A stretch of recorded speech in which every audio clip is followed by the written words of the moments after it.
What's up, motherfuckers? Oh, it's recording. Hey guys. Buenos dias. So I brought these guys to my favorite beach in Nicaragua, which is Marseille. I'll give you a quick view of Marseille. Let me see. So that's the one side, and it goes all the way over to the other side. Most beaches on the Pacific coast of Nicaragua. This is not a Nicaragua video, right? But most beaches on the Pacific coast of Nicaragua are like surf beaches, and these are one of the few beaches that are like chill. But anyway, the whole purpose of doing the video here is just to give you guys a different view than in the fucking White House or in my office. The White House. Or whatever. So, what were you talking about? What's the plan for this video? And we waited on pina coladas. You wanted to do a video about international for your channel. Right, so Yeah.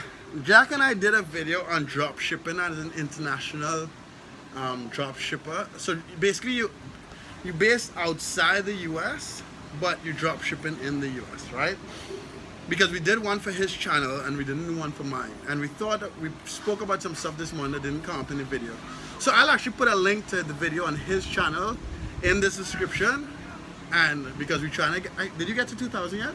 Almost. I'm like 60 away, something like that. So you motherfuckers last night who watched Almost. my video should have subscribed to his channel. But anyway, so alright, so what are some of the challenges that people face dropshipping international?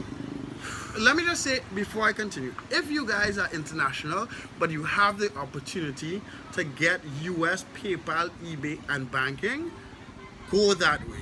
Because the challenges, yes, you could get around the challenges that come up. It's easiest that way. But it's just easiest, right? Like for me, I started in the US, so now I'm technically an international dropshipper because I live in Nicaragua, but my stuff exists in the States and I sell into the States. Because I started in the States, I don't have to deal with any of the problems, basically. Right, and I'm not from the US, but I went to college there, I worked there, I have US banking, PayPal, eBay, so I don't have that problem. And my lucky dumbass little brother here gets to use either of our accounts, so he doesn't have that fucking problem either. But we have a couple of people in, so let's start on the eBay and PayPal side.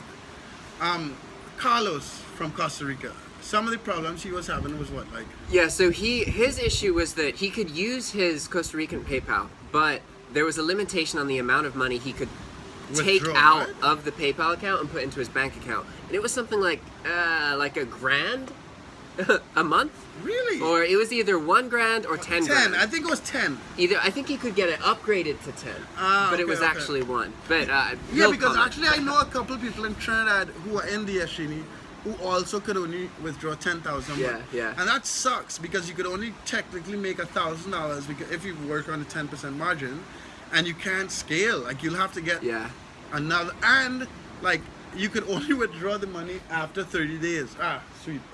Pina coladas are here.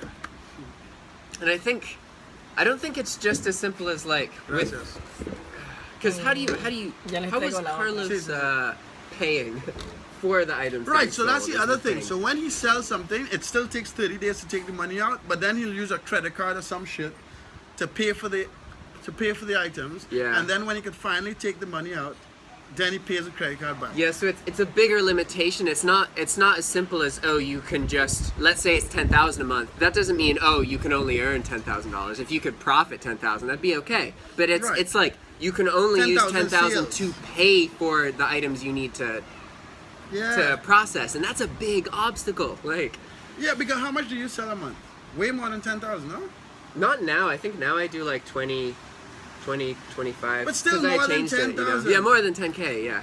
Right, we sell close to 100. Well, between 90,000 and 120,000 a month. So like, that would suck ass if we could only sell 10,000. Yeah. So that's one obstacle you have to go around, right? I know a lot of people talk about using Payoneer to get a US PayPal account, but when you cross 200 sales in PayPal or $20,000 in sales, they want to verify your information. Yeah. So that will work up until $20,000, and then they realize you're full of shit. So if you want to get over those parts of the problems, the easiest way is if you have family or a relative or a girlfriend or someone from the US that you could use there.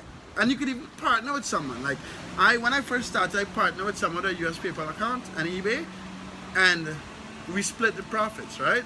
Like that's what Ryan and Jack are doing now. Ryan Yeah. is using DSHE to list, and the items that list, they split the profit because Jack is fulfilling his stuff. So that's one way you want to get around it. People in Canada don't really have, Canada, UK, Germany, some of the bigger countries don't have that same issue because they have address verification on the credit card. Yeah, sometimes you're gonna have, depending on the country that you're in, your situation is gonna be different. Some countries you can just use that country's PayPal address, and as long as you don't have that limitation on the amount that you can put in a bank account or withdraw or use, then you're gonna be fine. It's if you have that limitation, then you have to find a way to work around that. But separate from that issue, the other issue is how do you pay for orders? Because if you have a foreign debit card or credit card, that's not going to be accepted in the United States. Well, right? in most retailers. So most retailers. Okay, Walmart takes it and Amazon takes it. Oh, they do? Yeah. I didn't know that. But everyone else doesn't. But and then the other thing is Walmart takes it, but they cancel orders quicker. So gotcha. It's just a higher risk transaction, right? Yeah, yeah. So after when you get with international credit cards, when you get up to ordering only like 10 things a day, you're gonna start. What smells like that? I don't know. Basura? Yeah, maybe. Anyway, you all can't smell, so I shouldn't even said that. With Walmart, when you get up to like 10 things a day as an international buyer, you start getting cancellations. Academy doesn't take it, Home Depot doesn't take it, Sears and Kmart doesn't take international credit cards, which suck. But the Payoneer solution, so Payoneer is this thing like, kind of like PayPal. You get a MasterCard with it, you can receive funds, you can deposit funds, that type of thing, you can withdraw and whatever. And that solves that problem. It doesn't solve verifying the PayPal account problem. Yeah. But Payoneer solves the problem of ordering from these international, from these US suppliers internationally. And I think there's usually like a currency conversion fee you have to accommodate for as well. And I've heard a lot of international dropshippers complain about that compared to US dropshippers, but you have to look at the whole picture because you may be paying a fee to convert the currency that you have to add, to your margins and everything, but if you have to pay like only 10% income tax or no income tax, then that tiny fee is worth it. Very much. Or if you get to live in Nicaragua and make US dollars. Yeah. Like that's the other interesting thing about being an international drop shipper, because I feel like internationally we could benefit more because you live in countries that you don't, like in the US, right? Yeah. If you make an extra $2,000 a month, that will change your life to an extent. Yeah, well, it depends where just like living internationally, there's some places in the US where $2,000 a month is not enough to have food on the table, and then there's other places where it's, you could have a huge house. It all depends on your location, but overseas. That's not, hold on. Cheers. Salud. Skål or whatever those people say. Yeah. Pina colada on the beach. Anyway, so That's good too. Damn. yeah. That's it. So it, as Jack was saying, it also depends, because even internationally depends, right? Because Costa Rica is expensive as fuck. Yeah, and Costa Rica is like 40 minutes from here. Yeah. But then Nicaragua, you could live with all the first world amenities and a housekeeper for maybe $1,500 a month. You know what I mean? So yeah, the housekeeper's worth, maybe less, $1,200.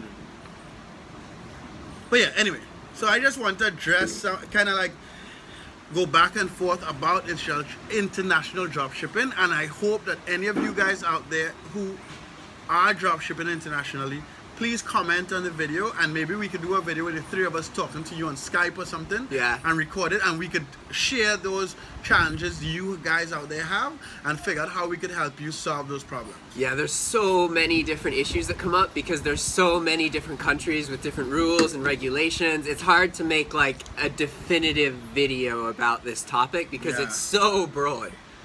And what the fuck was I going to say? I can't remember what I was going to say. I don't know. We were talking about Payoneer, PayPal, Costa Rica, cost of living. Anyway, and any of you motherfuckers who want to come to Nicaragua and visit and drop ship with us, just come. Comment on the video and we'll pick you up in the airport. It's really not expensive. Have a good one, guys. Subscribe, motherfuckers. Ciao. And look at the link. I'll put the link to the other video on Jack's channel in the description, so you can check that out too. Later.